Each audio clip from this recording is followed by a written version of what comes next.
இந்த வீடியோவில் உடச்சி ஊற்றின முட்டை குழம்பு எப்படி பண்ணுறதுன்னு பார்க்கலாமா? அதுக்கு ஒரு கடாயில் 2 டேபிள் ஸ்பூன் எண்ணெய் சேர்த்துக்கலாம். எண்ணெய் நல்லா சூடானதுக்கப்புறம் கொஞ்சம் கடுகு உளுந்தம் பருப்பு, ஒரு கொத்து கருவேப்பிலை சேர்த்துட்டு கருவேப்பிலை நல்லா பொரிஞ்சு வந்ததுக்கப்புறம் 2 மீடியம் சைஸ் பெரிய வெங்காயத்தை குட்டி குட்டியாக நறுக்கி ஆட் பண்ணிக்கோங்க.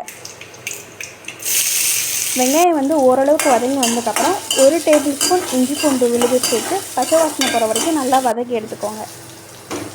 இப்போ இஞ்சி பூண்டு நல்லா வதங்கினதுக்கப்புறம் ஒரு மீடியம் சைஸ் தக்காளி எடுத்துக்கேன், அதையும் குட்டி குட்டியாக நறுக்கி ஆட் பண்ணிக்கோங்க. இப்போ வெங்காயம், தக்காளி, இஞ்சி பூண்டு எல்லாமே நல்லா மேஷ் ஆக்கி வர வரைக்கும் நம்ம வதக்கி எடுத்துக்கணும். பாருங்கள், இந்த அளவுக்கு வதங்கினதுக்கப்புறம் மசாலா பொருட்கள் ஆட் பண்ணிக்கலாம். 1/2 டேபிள் ஸ்பூன் மஞ்சள் தூள், 1 table spoon garam masala, 1/2 table spoon பெருங்காய பொடி, 1/2 டேபிள் ஸ்பூன் மிளகாய் தூள், 1 டேபிள் ஸ்பூன் குழம்பு மிளகாய் தூள் சேர்த்து மசாலாவோட பச்சை வாசனை போகிற வரைக்கும் நம்ம நல்லா வதக்கிக்கணும். இப்போ வதங்கினதுக்கப்புறம் நம்ம தேவையான அளவு தண்ணி சேர்த்துக்கலாம். நான் ஒரு 1.5 டம்ளர் அளவு தண்ணி சேர்த்துப்பேன்.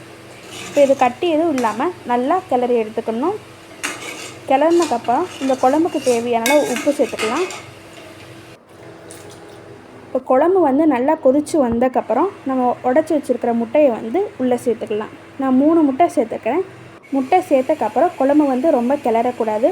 ஒரு மூடி போட்டு 5 மினிட்ஸ் லோ ஃப்ளேமில் வச்சு நம்ம குக் பண்ணி எடுத்துக்கணும்.